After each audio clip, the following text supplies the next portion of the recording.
సూర్యుడి కిరణాలు చంద్రుడి మీద పడితే చంద్రుడు ప్రకాశిస్తాడు. శంకరాచార్యులు వారు అంటున్నారు చంద్రుడి యొక్క ప్రకాశం చేత సూర్యుడి యొక్క ప్రకాశం కలిస్తే ఇంద్రధనస్సు వస్తుంది అంటున్నారు. ఆయన అమ్మవారి అనుగ్రహం వల్ల ఏమైందంటే చంద్రుడు గొప్ప స్థాయిలోకి వెళ్ళిపోయాడు. ఇప్పుడు శంకరుడికి సూర్యశేఖరుడు అని పేరుంది, చంద్రమౌళీశ్వరుడు అని పేరుంది.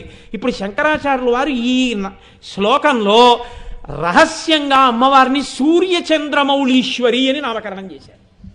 ఇప్పుడు ఇలా అనడం వల్ల మీకేం తెలిసింది? అమ్మవారు సూర్యచంద్రమౌళీశ్వరి. ఇప్పుడు మీకు తెలియకుండానే ఈ నామం మీరు పలికేశారు. చంద్రమౌళీశ్వరుడి భార్య చంద్రమౌళీశ్వరి. మీరు మీ ప్రమేయం లేకుండా, మీకు తెలియకుండా ఈ సామ్యాన్ని తీసుకొచ్చి ఆవిష్కరించేశారు. కిరీటాన్ని అడ్డు పెట్టుకుని ధ్యానం చేస్తే, ధ్యానంలో ఇలా ఎవరికి దృగ్గోచరమైందో వాడు ఆ క్షణంలోనే జన్మ సార్థకత పొందేశాడు. అయిపోయింది, వాడి జన్మకి సాధించవలసిన ప్రయోజనం సాధించేశాడు. ఒక్క కిరీటం ఎంత స్థాయిలో ప్రయోజనాన్ని తీసుకొచ్చిందో చూడండి. కాబట్టి ఇది శంకరాచార్యులు వారి ప్రతిపాదన. ఎందుకని శంకరాచార్యులు వారు కైలాసానికి వెళ్ళినప్పుడు పరమశివుడు 5 శివలింగాలు ఇచ్చాడు ఆయనకి. 5 శివలింగాల పేర్లు చంద్రమౌళీశ్వర లింగాలే.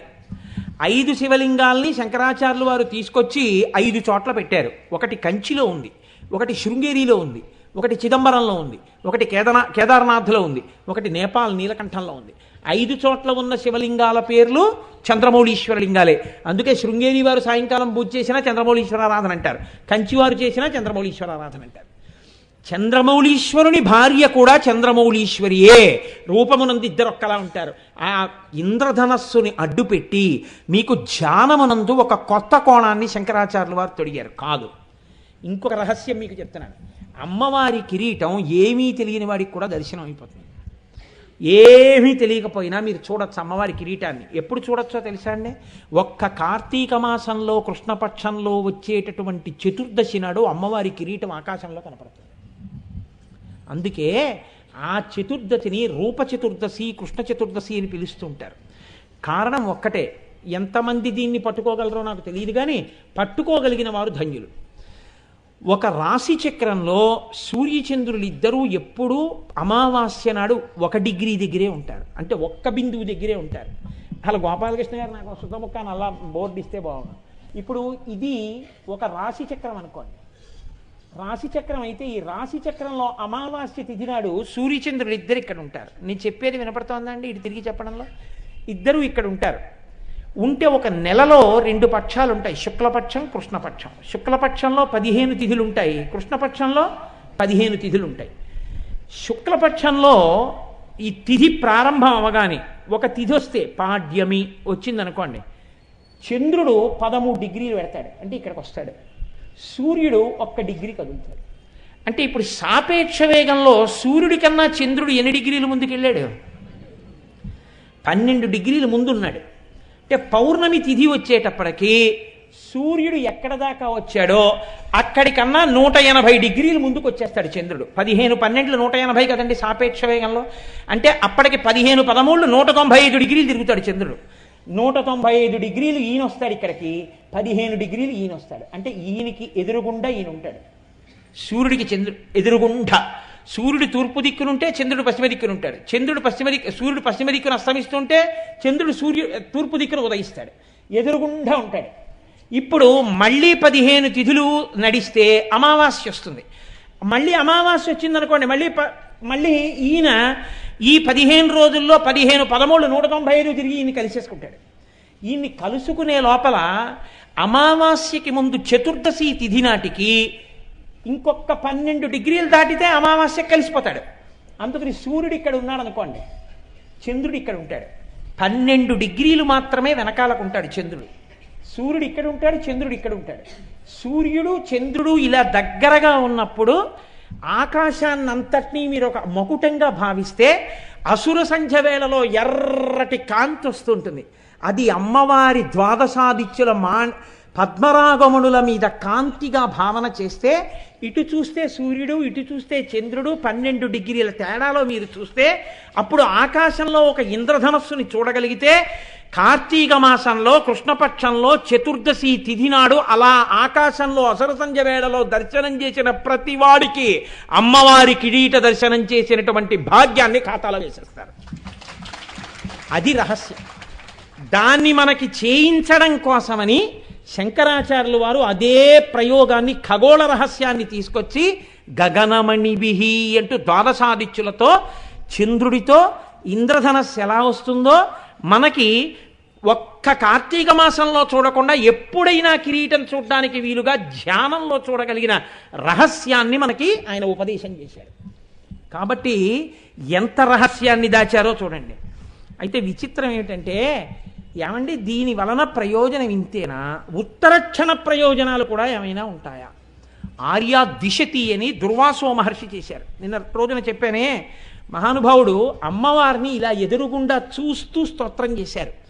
ఆ స్తోత్రం చేస్తున్నప్పుడు దుర్వాసో మహర్షి చేత అమ్మవారు ఒక అద్భుతమైన మాట ఒకటి చెప్పించింది. దాన్ని ఆ స్తోత్రంలో అంతర్భాగంగా ఒక శ్లోకం నుంచి ఒక శ్లోకం వరకు పెద్దలు ఏం చేశారంటే దీన్ని కవచము అని నిర్ధారణ చేశారు.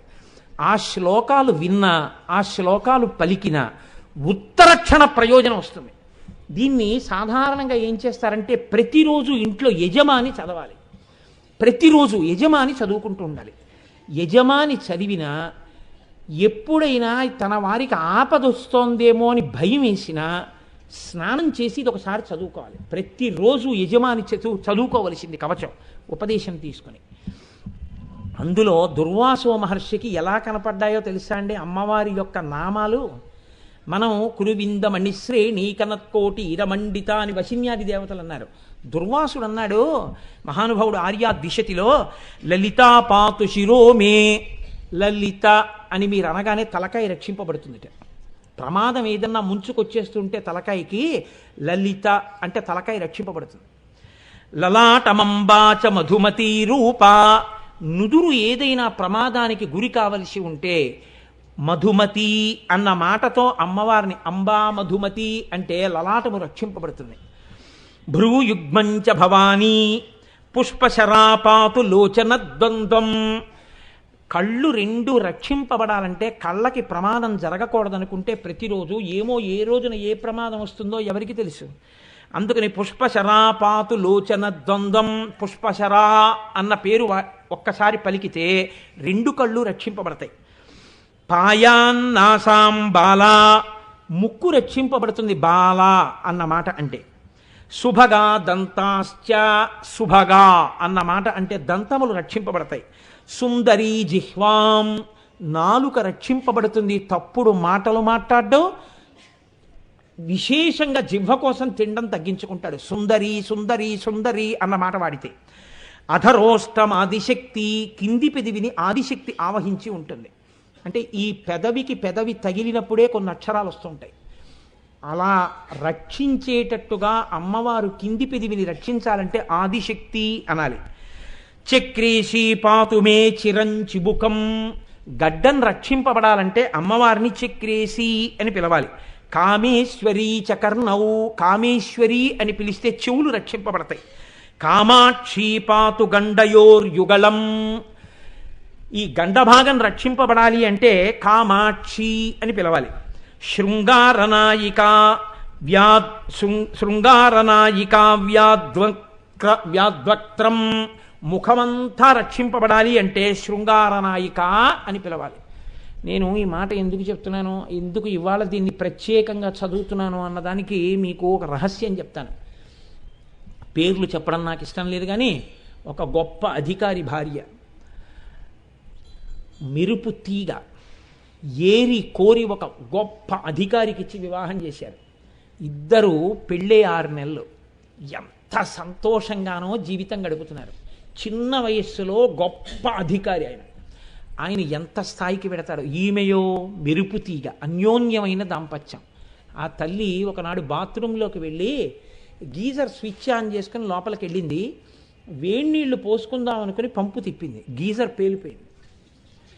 ఆ మరుగునీళ్ళన్నీ వచ్చి మీద పడిపోయి తలుపు లోపల వేసి ఉంది. ఆవిడ స్పృహ తప్పి పడిపోయింది ఆ వేడి నీళ్ళలో. ఆ తలుపు కొట్టి ఆ చప్పుడికి తలుపు పగల కొట్టి పైకి తీసుకొచ్చారు. మాంసపు ముద్దగా బతికి ఉంది ఆవిడ. ప్రమాదం జీవన గతుల్ని మారుస్తుంది. నిన్ను, నీ బిడ్డల్ని, నీ వారిని రక్షించుకోవడానికి అమ్మవారే అనుగ్రహించి నిలబడి దుర్వాసో మహర్షికి దర్శనమిచ్చింది. ఈ పేర్లతో పలికితే నేను ఇలా రక్షిస్తానని. అందుకే ఆ పేర్లు ఒక్కొక్క పేరు ఒక్కొక్క స్థాయిలో ఎలా కాపాడేస్తాయో చూడండి. అందుకనే దాన్ని కవచం అన్నారు. కవచం కట్టుకుంటే ఎలా రక్షిస్తుందో అమ్మవారి పేర్లు కవచమై రక్షిస్తాయి. సింహాసనేశ్వరీ చ గళం, కంఠం రక్షింపబడాలంటే సింహాసనేశ్వరి సింహాసనేశ్వరి అని అమ్మవారిని ఉపాసన చెయ్యాలి. స్కంద ప్రసూచపాతు స్కంధౌ బాహూచ పాటలాంగీ మే పాణీచ పద్మనిలయ. అంటే నేను ఇలా చెప్పేస్తుంటే మీకు తెలిసిపోతుందేమో, అన్నీ నేను ఎంతకని చెప్పుకొని రాగలను. పాయాద నిశం నఖావళి విజయ, గోళ్ళు పుచ్చుగోళ్ళు అయిపోతే పాడైపోకుండా గోళ్ళు రక్షింపబడాలంటే విజయ విజయ అనాలి. అందుకే ఇంట్లో ఆడపిల్లలకి చక్కటి పేర్లు పెట్టేవారు పూర్వం, ఆ పేర్లతో పిలిచేవారు. సరే, ఇంక నేను అండమేందు. కోదండిని చ వక్ష, వక్షస్థలం రక్షింపబడాలంటే కోదండిని అనాలి. కుక్షించ వ్యాత్కులాచల తనూజాహ, పార్వతీదేవి పేరు పలికితే కడుపు రక్షింపబడుతుంది. కళ్యాణీ చ వలగ్నం, నడుము ఎవరికైనా దెబ్బతిని ఇబ్బంది పడుతుంటే వాళ్ళు ఈ కవచంలో ఈ నామాన్ని ఎక్కువ చెప్పాలి, కళ్యాణి కళ్యాణి అని. కటించపాయాత్ కళాధర శిఖండాహ, నడుము యొక్క పైభాగం వంగడం లేవడం ఇలాంటి వాటిలో ఇబ్బందులు వస్తే ఈ కవచంలో ఈ మకుటరేఖ, అమ్మవారు కిరీటం పెట్టుకుని ఆ కిరీటం మీద ఉన్న చంద్రరేఖతో ఉన్న కిరీటం ఉందే, ఈ కిరీటం పెట్టుకున్న నామాన్ని ఎక్కువ అనుసంధానం చేస్తే నడుం మీద భాగంలో వచ్చిన నొప్పులు తగ్గిపోతాయి. అమ్మవారు రక్షిస్తుంది ఆ ప్రాంతాన్ని. అందుకని ఆ కిరీట నామం అంతా రక్షిస్తుంది. ఇది వంగి లేవలేకపోతున్నాడు అనుకోండి, పోట్లు అనుకోండి, ఇక ఏ ఉపాసనకి పనికిరాడు. కూర్చోలేడు నిప్పి, నించోలేడు నిప్పి, బాగా కూర్చోలేకపోతున్నానండి వచ్చి అంటాడు. ఆ నిప్పుల నుంచి రక్షణ ఆ నామంలోంచి వస్తుంది. ఊరుద్వయంచ పాయాదుమా, ఉమా అంటే తొడలు రక్షింపబడతాయి. మృడానీచ జానునీ రక్షేత్, మోకాళ్ళు మృడానీ అన్న నామంతో రక్షింపబడతాయి. జింఘేచ షోడసీమే, పిక్కలు షోడసీ నామంతో రక్షింపబడతాయి. ప్రాయాత్వాదౌ చ పాశ శృణిహస్త, శృణిహస్త అని పిలిస్తే అమ్మవారిని పాదములు రక్షింపబడతాయి. అలాగే ప్రాతపాతు పరమాం దేవి అనుకుంటూ నిద్రలేస్తే ఉదయకాలమునందు ప్రమాదం రాకుండా ఉంటుంది. మధ్యాహ్నే పాతు మణిగృహాధీశ, మణిగృహాధీశ అంటే మధ్యాహ్న కాలమునందు రక్షింపబడతారు. శర్వాణ్యవతు చ సాయం, సాయంకాలం అవగానే శర్వాణి అని ఒకసారి అనుకుంటే సాయంకాలంలో రక్షింపబడతాడు. పాయాద్రాత్రౌ చ భైరవి సాక్షాత్, రాత్రి అవగానే చీకటి పడగానే ఒకసారి భైరవి అనుకుంటే రాత్రివేళ రక్షింపబడతాడు. భార్యాం రక్షతు గౌరీ, గౌరీదేవిని ఒక్కసారి పూజామందిరంలో యజమాని రోజు ఈ కవచం చదివితే, గౌరీ ఈ శ్లోకాల్ని చదివితే చాలండి, చదువుతుంటే గౌరీ అనడం వల్ల భార్య రక్షింపబడుతుంటుంది. అలాగే పాయాత్ పుత్రాంశ్చ బిందు గృహపీఠ, కొడుకులు కూతుళ్ళు రక్షింపబడతారు. రోజు యజమాని పూజాగృహంలో బిందు గృహపీఠ అనోసారంటే. అలాగే శ్రీ విద్యా చ యశోమే, శ్రీ విద్య అని పిలిస్తే, మా గోపి గారి కూతురు పేరు శ్రీవిద్య, శ్రీవిద్య అని పిలిస్తే మంచి కీర్తివంతుడవుతాడు. అందుకే మా గోపి గారికి అంత కీర్తి అనుకుంటాను, అనురాధ గారికి. శీలం చావ్యాచిరం మహారాజ్ఞి, ఎవరైనా సరిగ్గా నడుబడి లేక పాడవుతున్న వాళ్ళుంటే యజమాని రోజు ఇది చదివితే ఇంట్లో వాళ్ళ ప్రవర్తన చక్కదిద్దబడుతుంది. ఎందుకని మహారాజ్ఞి అన్న పేరు అనుసంధానం చేస్తే సరి అయినటువంటి నడువడి వస్తుంది. పవనమయి పావకమయి క్షోణిమయి వ్యోమమయి కృపీటమయి రవిమయి శశిమయి దిగ్మయి సమయమయి ప్రాణమయి శివే పాహి, రోజు ఈ మాట చెప్పాలి. అమ్మా నువ్వే పంచభూతములు, నువ్వే సూర్యుడు, నువ్వే చంద్రుడు, నువ్వే సోమయాజి, కాళి కపాలిని శూలిని భైరవి మాతంగి పంచమి త్రిపురే వాగ్దేవి వింధ్యవాసిని బాలే భువనేసి పాలయ చిరమ్మాం అని రోజు ఎవరు పూజలో యజమాని అంటున్నాడో ఆ యజమాని కుటుంబమో అమ్మవారి చేత రక్షింపబడుతుంటుంది.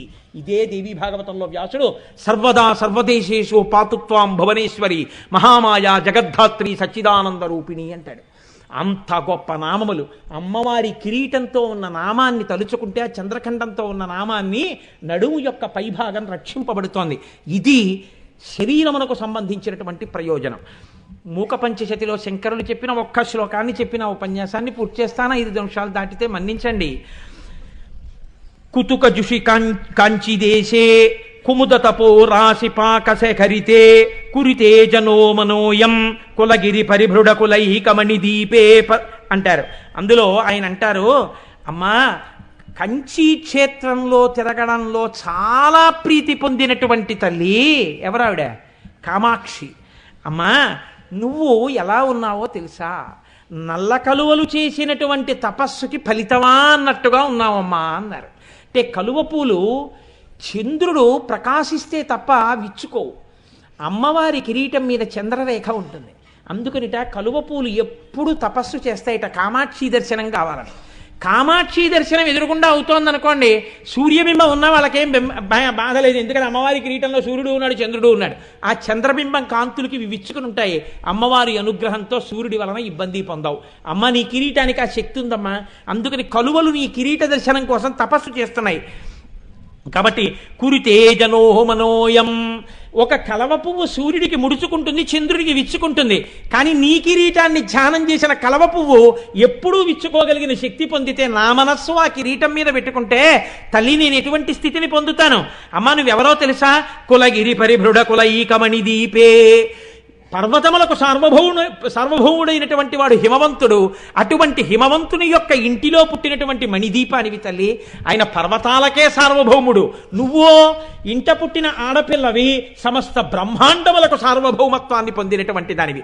తాను సార్వభౌముడు పర్వతాలకే, తన కడుపున పుట్టిన బిడ్డో మొత్తం బ్రహ్మాండముల పట్ల సార్వభౌమాధికారం పొందింది. ఇప్పుడు ఆ తండ్రి ఎంత పొంగిపోతాడమ్మా? పర్వతం అయితే మాత్రమేమ్మా. ఈ సార్వభౌమత్వం దేని చేత ప్రకటనమైంది? హిమాలయ పర్వతాలు పెద్ద శిఖరాన్ని కిరీటంగా పెట్టుకుంటే అమ్మవారు సూర్యచంద్రుల్ని తీసుకొచ్చి కిరీటంలో పెట్టు కూర్చుంది. అటువంటి కూతుర్ని కన్నందుకు ఆ తండ్రి ఎంత మురిసిపోతున్నాడో. నీకు తండ్రినైతి నాకింత చాలదే, ఇది మహాద్భుతంబు ఇందువదన అన్నాడు. అందుకనమ్మా నీ కిరీటం ఆ ఇంటి యజమాని కిరీటం కన్నా గొప్ప కిరీటం అయి తండ్రి సంతోషించే కిరీటం పెట్టుకున్నావమ్మా అన్నారు ముఖశంకర్లు. ఆయన అంటారు, ధరణిమయీం తరణిమయీం పవనమయీం గగనదహన హోతృమయీం అంబుమయీం అంబామనుకంపమాదిమామీక్షే ఆదిమజనని. ఏమి మాటలు పడిపోయాయండి మూకశంకరులకి. అమ్మవారిని ఎదురుగుండా చూస్తూ ఆ కిరీటం గురించి చెప్తున్నారు. అమ్మా ఆయనే ఉందమ్మా ఒక పర్వతం మీ తండ్రి, నువ్వో ధరణిమయీం, ఈ భూమి అంతా నువ్వే. తరణిమయీం తల్లి నువ్వే, వాయువు నువ్వే, అగ్ని నువ్వే, నీరు నువ్వే, ఆ ఆఖరికి సువాసన, పంచభూతములు, పంచతన్మాత్రలు అన్నీ నువ్వే. అన్నీ నువ్వే అయిపోయి ఆఖరికి నిన్ను ఉపాసన చేస్తున్న సోమయాజి యజమానివి కూడా నువ్వే. అష్టమూర్తులు నువ్వే, పంచభూతములు నువ్వే, సూర్యచంద్రులు నువ్వే, జీవుడు నువ్వే. ఇన్ని నీవై అన్నీ నీవు తప్ప ఇంకొకటి లేకుండా సార్వభౌమత్వాన్ని పొంది కిరీటం పెట్టుకున్నావు. పర్వతములకు సార్వభౌముడన్న హిమవంతుడు పెట్టుకున్న కిరీటం కన్నా తన కూతురు పెట్టుకున్న కిరీటాన్ని చూసి అబ్బా నా కూతురు ఇంత గొప్పదైందని ఆ తండ్రి ఎంత మురిసిపోయాడో. ఆ తండ్రి ఇంటి మణిదీపంగా ప్రకాశించావమ్మా నీ కిరీటం చేత అన్నారు మూకశంకరులు. అంతమంది అమ్మవారి కిరీటాన్ని చూసి బహుభంగుముల కీర్తన చేశారు. అంత గొప్ప కిరీటం ఆ కిరీటం. అందుకనే ఒక్కసారి ఆ కిరీటాన్ని తలుచుకుంటే చాలు మనందరం ఆనంద తన్మయత్వాన్ని పొందుతాం. కురువిందమణి శ్రేణి కనత్కోటి ఇరమండిత. కొన్ని నామాలు చెప్దాం అనుకుంటాను, ఒక్క నామం పూర్తయితే పరమ సంతోషం. కానివ్వండి, గోపాలకృష్ణ గారు చెప్పినట్టు ఏకశబ్ద సమ్యజ్ఞాత సృష్ట ప్రయుక్త స్వర్గే లోకే కామదుగ్భవతి. ఒక్క మాట సంతోషంగా చెప్పుకుంటే చాలదా తల్లి అనుగ్రహాన్ని పొందడానికి? రేపటి రోజున మళ్ళీ అమ్మవారు అనుగ్రహించినటువంటి నామాల్ని మిగిలిన నామాల్లో కొన్నింటిని నడిపిస్తే అన్ని వీలైతే ఒక్కసారి అమ్మవారి దర్శనం చేసుకుని వెళ్ళిపోతూ ఉండండి. చక్కగా వినగానే దర్శనం చేసుకునే వాళ్ళు కూడా ఏం చేస్తారంటే పాదుకల కోసం, తీర్థం కోసం ఎదురు చూడకండి. వేళ దాటిపోతోంది కాబట్టి ఇలా వెళ్ళి అమ్మవారిని చూసేసి అలా ప్రదక్షిణం చేసి వెళ్ళిపోండి. ఏం పర్వాలేదు, మీకు అందరికీ అనుగ్రహం కలుగుతుంది.